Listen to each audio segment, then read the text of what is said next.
Sedang digosipkan sebagai pasangan selingkuh, Virgoun dan Tenten Anissa justru saling lempar ancaman somasi.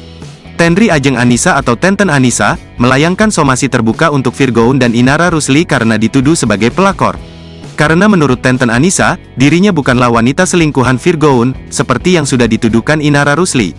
Semua berawal karena Inara Rusli mempublikasikan surat pernyataan buatan Virgoun yang mana mencatut nama Tenri Ajeng Anissa atau Tenten Anissa sebagai selingkuhan. Merasa nama baiknya sudah tercemar sangat kotor oleh Inara Rusli dan Virgoun, padahal dirinya tidak melakukan apa-apa, Tenten Anissa dan keluarga menempuh jalur hukum.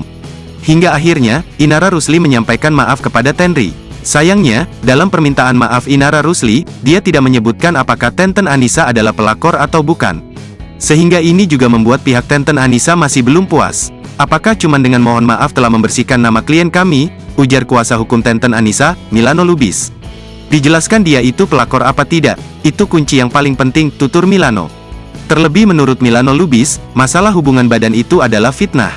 Adakah punya bukti perselingkuhan antara mereka berdua? Apalagi ada kata hubungan badan lo mereka harusnya bisa buktikan, jelasnya.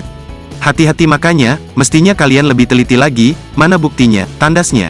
Sandi Arifin masih mempelajari laporan dari Tenri Ajeng Anissa kepada kliennya, Virgoun.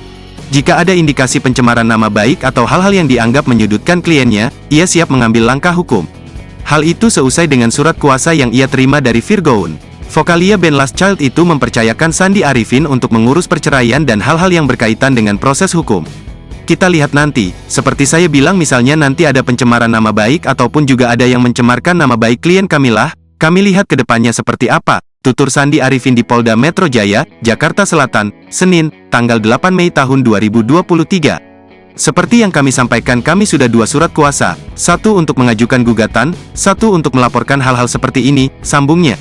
Termasuk masalah somasi yang dilayangkan pihak Tenri beberapa waktu lalu, hingga saat ini Sandi Arifin masih mempelajarinya. Ia baru akan berdiskusi dengan Virgoun dan melihat apakah perlu membalas somasinya yang dilayangkan pihak Tenri.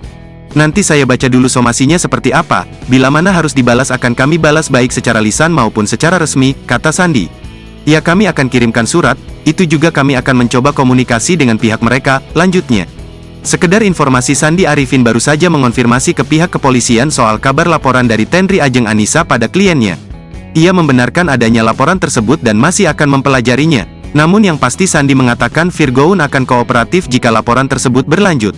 Sebelumnya Tenri bersama kuasa hukumnya, Milano Lubis, melayangkan somasi kepada Virgoun dan Inara Rusli soal namanya yang terseret dugaan perselingkuhan. Tenri tak terima karena namanya dicatut dalam sebuah surat pernyataan. Padahal Tenri menepis tudingan perselingkuhan.